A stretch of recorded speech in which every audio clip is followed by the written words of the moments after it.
¿Por qué el apóstol Pablo tuvo que sufrir tanta persecución? Para conocer más la gracia. Entonces el Señor fijo va a responder con quitando la dificultad o con gracia, porque entre más débiles somos, más se fortalece Él en nosotros. ¿Te imaginas ser depositario de un consuelo de Dios que te habilita para servir a otros? ¿Por qué los cristianos sufrimos? Ya les hablé sobre Job el otro día, ¿recuerdan? Pues el apóstol Pablo tiene este pensamiento sobre el sufrimiento muy fuerte, muy fuerte. Él está sufriendo muchas cosas.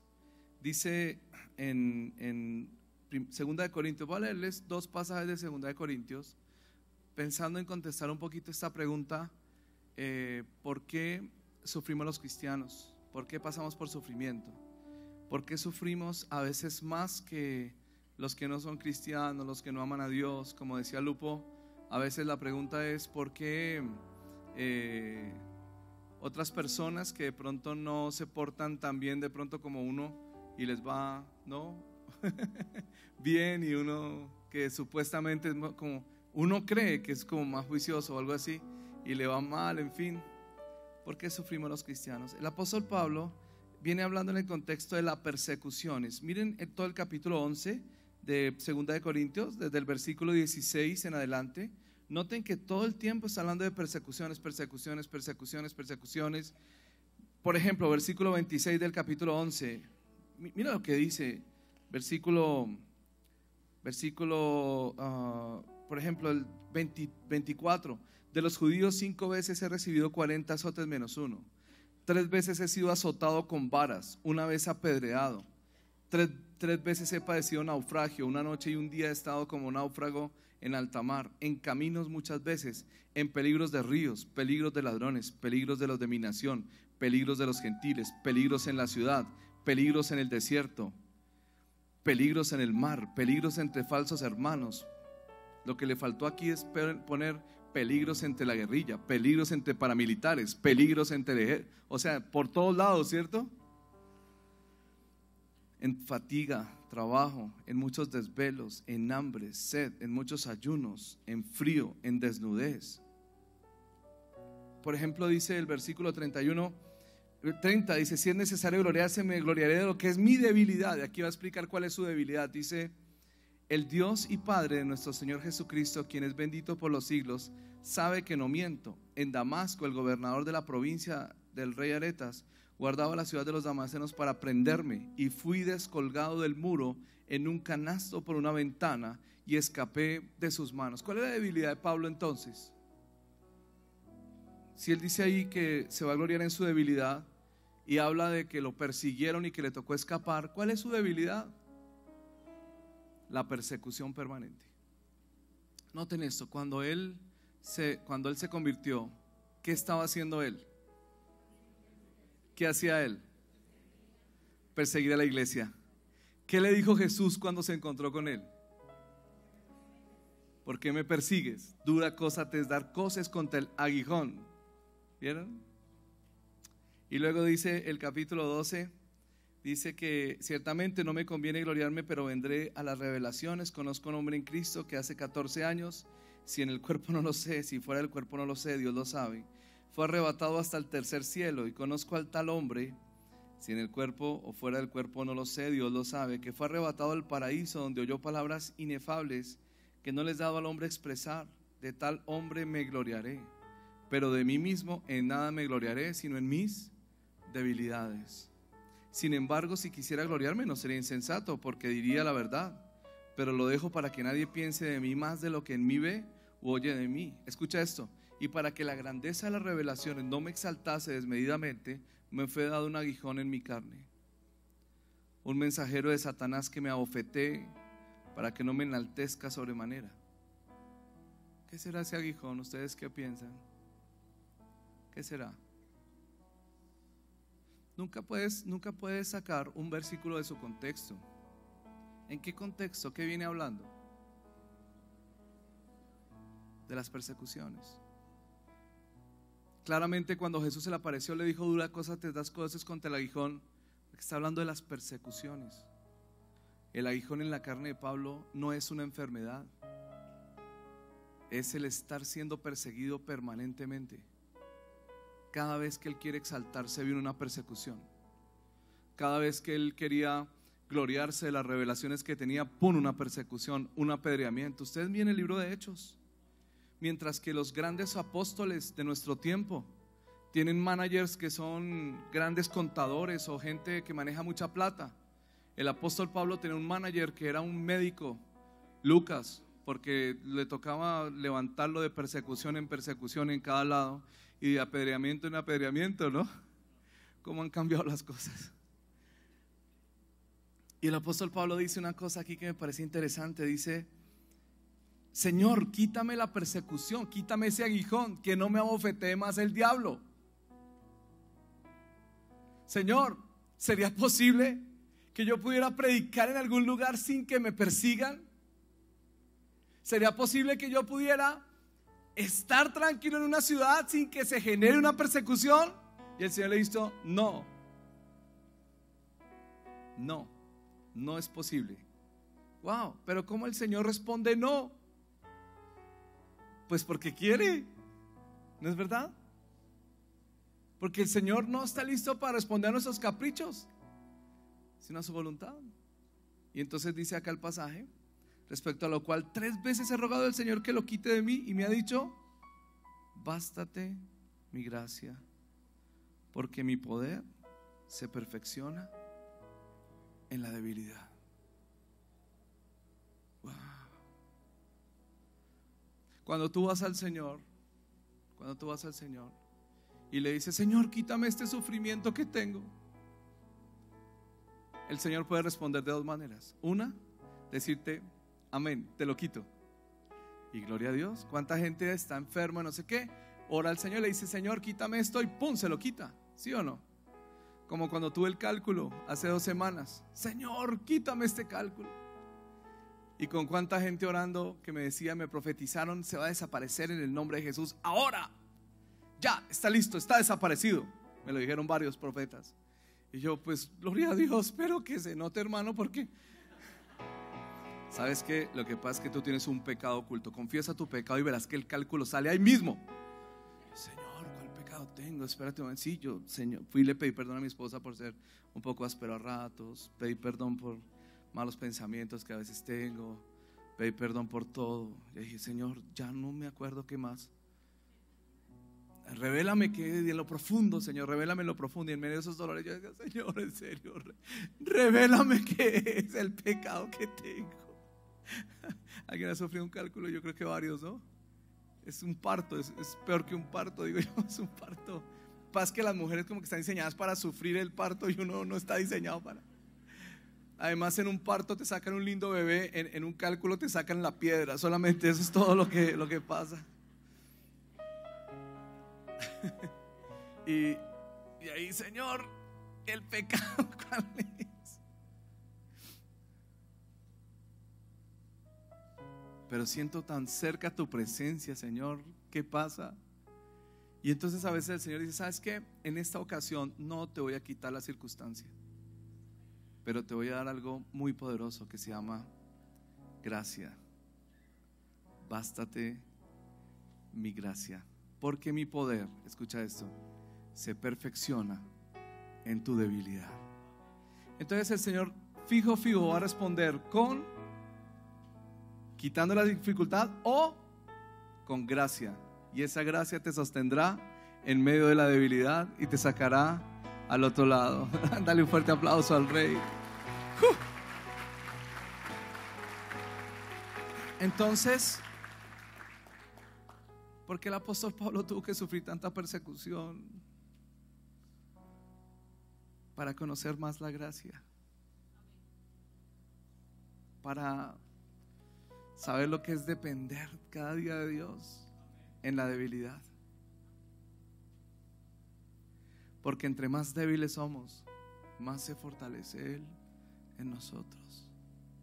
Hoy el Señor le está diciendo a alguien: bástate mi gracia, porque mi poder se perfecciona en tu debilidad. Wow. Pero no sé si y sigue hablando de las persecuciones. Por lo cual, por amor de Cristo, me gozo, dice, en debilidades, en afrentas, en necesidades, en persecuciones, en angustias, porque cuando soy débil, entonces soy fuerte. Definitivamente el aguijón no es una enfermedad, el aguijón es la persecución. Esa fue la que le tocó a Pablo, un mensajero de Satanás que lo persigue por todos lados. Y no le fue quitado durante todo su ministerio. Él murió perseguido, murió decapitado, perseguido por el imperio, pero murió lleno de la gracia del Señor. Gloria a Dios, gloria a Dios. Ahora, en esa misma segunda de Corintios, en el capítulo 1, Él nos da algunas cosas que Dios hace en medio del sufrimiento del cristiano. Bueno, ya le dije la primera, ¿no? ¿Por qué sufrimos los cristianos? Para tener un encuentro muy cercano y directo con la gracia del Señor, para experimentar que Él en nuestras debilidades se fortalece. Esa sería la primera razón. Pero en 2 de Corintios, en el capítulo 1, Él empieza desarrollando este tema de esta forma. Dice: bendito sea el Dios y Padre de nuestro Señor Jesucristo, Padre de misericordias y Dios de toda consolación. Diga conmigo: de toda consolación. Es interesante esta expresión. Es un nombre de tu Padre. Tu Padre es el Dios de toda consolación. Entonces dice así, dice: el cual, escucha esto, nos consuela. Dígalo conmigo: nos consuela. O sea, cuando estés pasando por la dificultad, no importa cuál sea esa dificultad, Dios te da una promesa hoy, mínima. No te promete que te va a quitar la dificultad. Esto parece un culto todo lo contrario a lo que todo el mundo espera, ¿no? Milagros, sanidades. Sí, hay milagros y sanidades, yo los he visto. Estando enfermo, he orado por milagros y sanidades y los he visto en otros. Una vez yo estaba 24 horas deshidratándome, no paraba el vómito, la diarrea, perdón la expresión tan fea, en Lima. Y ya llegó un momento en que los médicos me querían canalizar y no me encontraban las venas por ningún lado. Me tuvieron que canalizar en los pies. Y yo recuerdo que estando en esa situación tan compleja, que los médicos ya decían: hey, tiene que parar esto ya está grave. Y el pastor Víctor, ¿se acuerdan del pastor Víctor? El pastor Víctor estaba igual que yo. Y yo me he vuelto y le digo: Víctor, en el nombre de Jesús, sé sano. Y a los 5 minutos él se levanta y dice: gloria a Dios, estoy sano. Y yo decía: ¿y por qué a mí no? El Señor no necesariamente te promete quitarte la situación difícil. No lo promete. En ningún lado lo promete. Es posible que la situación difícil, como le tocó a Pablo, le toque toda la vida. Es posible. Es posible que el milagro que estás pidiendo se dé o de pronto no se dé. Yo no te quiero bajar la fe. Ten fe. Pero es que, por ejemplo, yo metí esta mano entre un ventilador cuando tenía 1 año. Obviamente no es comparable con lo que Lupo ha experimentado. Yo también sé lo que es vivir toda mi infancia con yeso, no poder jugar fútbol con mis amigos, no poder. Yo también supe lo que era refugiarme en la música y tratar de tocar ese piano con mis dedos y no poder. Forzarme a hacer todo lo que podría para poder tocar. Y cuando me convertí al Señor, recuerdo que iba a todas las campañas de milagros de todos los predicadores que venían a Bogotá, con la fe de que me iba a sanar, que me iba a dar un milagro el Señor, que me iba a colocar los dedos nuevos. ¿Cuántos predicadores fui a que me hicieran el milagro? Y el Señor un día me lo dijo así claramente: no te voy a hacer el milagro, pero será una señal de que un día tu mamá le pidió al Señor que las venas salieran nuevas. Y ella le prometió: si salen las venas nuevas, si no le tienen que amputar los deditos, Señor, te lo consagro. Y cuando nacieron las venas nuevas, ella me consagró al Señor. Y esta es mi señal, que me recuerda que fui consagrado desde que tenía 1 año y que no me puedo apartar del Señor. Wow. Gloria a Dios. Pues, ¿sabes una cosa? El Señor en ninguna parte de la palabra te promete que te va a quitar la situación difícil. Yo sé que algunas personas milagrosamente se las quita, pero hay otros a los que no. Hay otros a los que no. Pero sí hay algo que el Señor les da, fuera de la gracia que ya les hablé, y es un depósito de consuelo. Te entrega un depósito de consuelo. Mira lo que dice la palabra. Dice, el cual nos consuela en todas nuestras tribulaciones. Porque el Señor nos da un depósito de consuelo. Escucha esto, porque es un entrenamiento. ¿Sabes para qué? Para que tú puedas servir a otros. Para que podamos también nosotros consolar a los que estén en cualquier tribulación, por medio de la consolación con que nosotros somos consolados por Dios.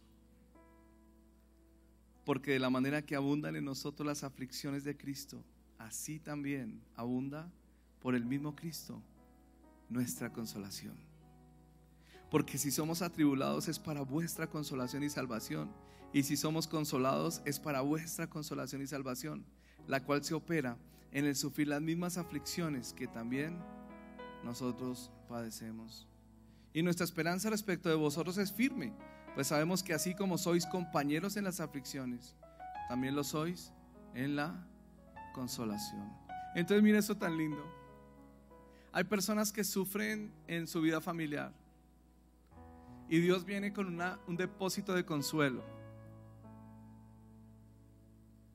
Es posible que alguien antes de ser cristiano sufriera una cosa tremenda con el matrimonio, y Dios, cuando se convirtió, lo llenó de un consuelo, y ahora él es un gran maestro en el tema de familia, y con el depósito que recibió está consolando a otros. Hay personas que han sufrido en la parte económica y el Señor les consuela, trae el consuelo. ¿Sabes para qué? Para que puedas consolar a otros. Hay personas que han sufrido decepciones amorosas, han estado llorando ahí diciendo, ¿por qué a mí? ¿Por qué me pasó esto? Hay personas que pasan por enfermedad. En esto de la enfermedad hay toda una teología. En estos días que vivimos en una teología de la prosperidad, en donde en la teología de la prosperidad, para que ustedes se identifiquen, cuando se habla de teología de la prosperidad, porque mucha gente no sabe ni de qué se trata, es una iglesia en donde se predica que la única razón para estar enfermo es por falta de fe o enfermedad. La única razón para ser pobre es por falta de fe o por enfermedad. Esto es teología de la prosperidad. Nos han llevado a un problema muy grave, porque entonces el día que alguien se enferma y declara y dice la palabra y confiesa sus pecados y sigue enfermo, entonces lo desechan, no cabe en su teología. ¿Entiendes? Y yo creo que hay personas santas, consagradas a Dios, he conocido muchas de ellas, que han sufrido enfermedades. Por ejemplo, una de las grandes expositoras de la teología de la prosperidad, Kathryn Kuhlman, murió enferma con demencia. Nadie lo sabe, pero en sus últimos años experimentó demencia y murió demente. A ver, si la única razón para estar enfermo es pecado o falta de fe, entonces los muertos cristianos son los más sanos del cementerio, no mueren de ninguna enfermedad.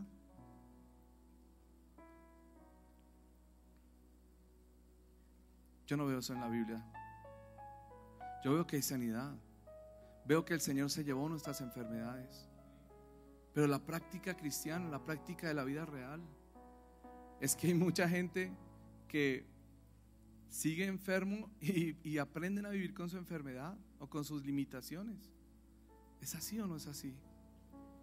Pero hay una promesa muy linda en la palabra, y es que sea que el Señor te sane o sea que el Señor no te sane, sí te consuela. Te consuela. A mí me parece más valioso el consuelo que todo lo demás, ¿no le parece? ¿Te imaginas ser depositario de un consuelo de Dios que te habilita para servir a otros? ¿No te parece una belleza? He sabido de personas que están en las quimioterapias con fe, con tanta fe, y allí en medio de la quimioterapia han estado llorando y orando, cantando canciones del Señor, y los otros enfermos, escuchándoles, se han convertido a Cristo. Han sido consolados para consolar a otros.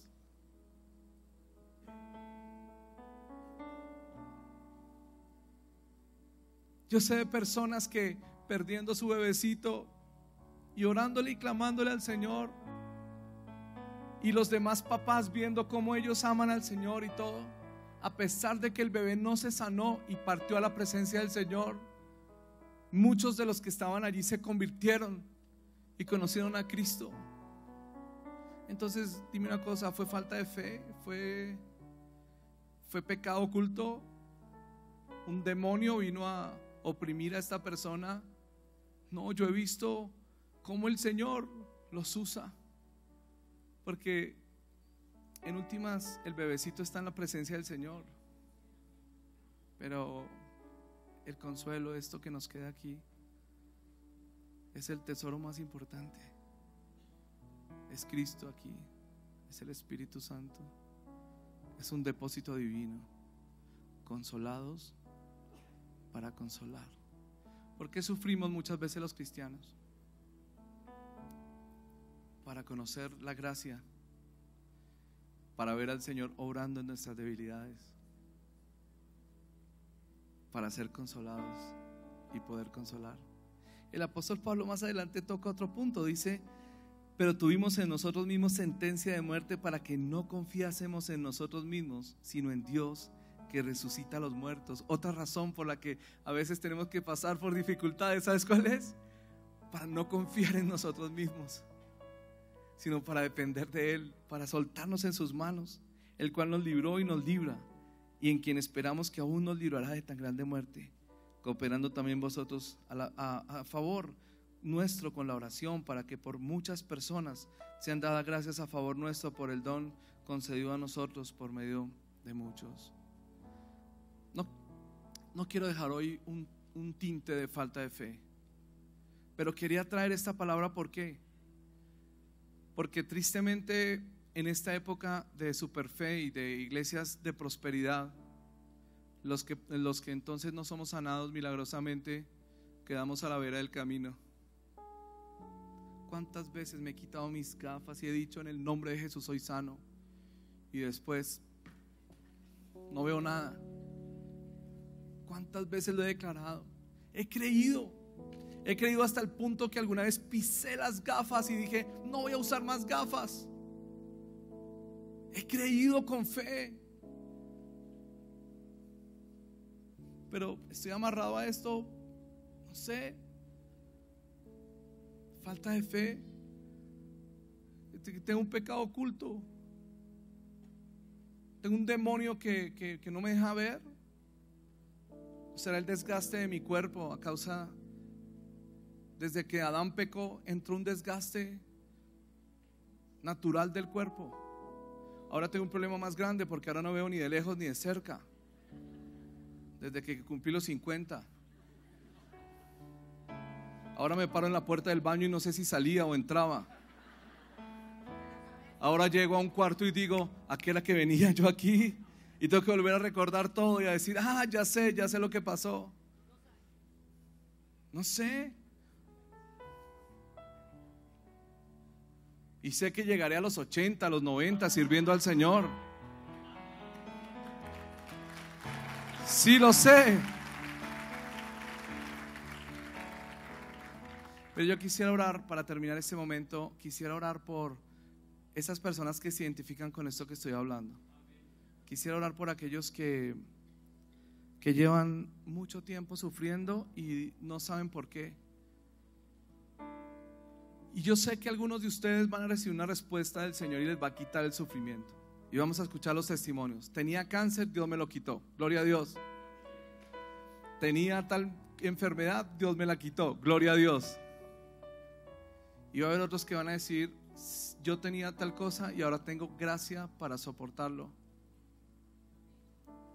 Estoy experimentando esta situación y ahora tengo gracia y consuelo de Dios para consolar a otros. En todo caso, Dios va a hacer un milagro. Sea que te sane, sea que te quite la dificultad, o sea que te dé la gracia, o sea que te dé nuevas fuerzas, o sea que te dé consuelo, sea que te... Lo que sea que haga Dios, en todo caso es un milagro. ¿Lo crees o no? Vamos a orar. Póngase en pie todo el que se identifique con esta oración. Y vamos a orar. Señor, gracias.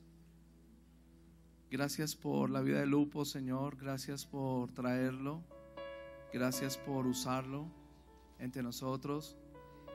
Y gracias por la congregación. Gracias por cada persona que ha escuchado esta palabra.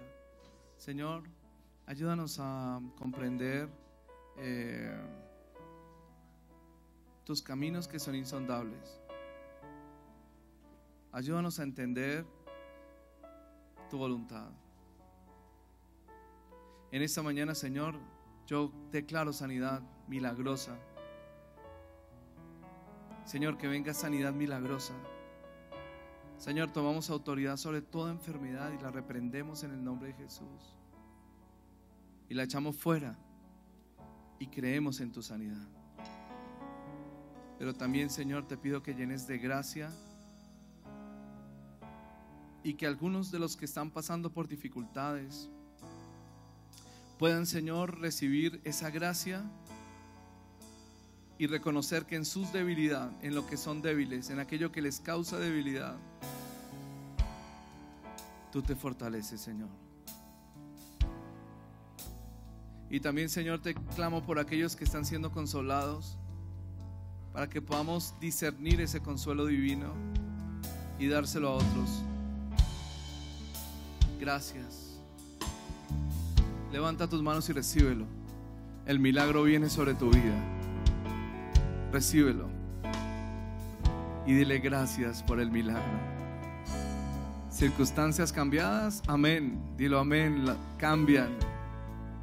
Gracia la recibo en el nombre de Jesús. Que te fortaleces en mis debilidades, lo recibo en el nombre de Jesús. Señor, que me darás consuelo, lo recibo para consolar también a otros. Muchas gracias por tu palabra. Gracias por esta 2 de Corintios, Señor. Esta semana que la podamos leer y disfrutarla, aprender. Muchas gracias por tu iglesia preciosa. En el nombre de Jesús. Amén.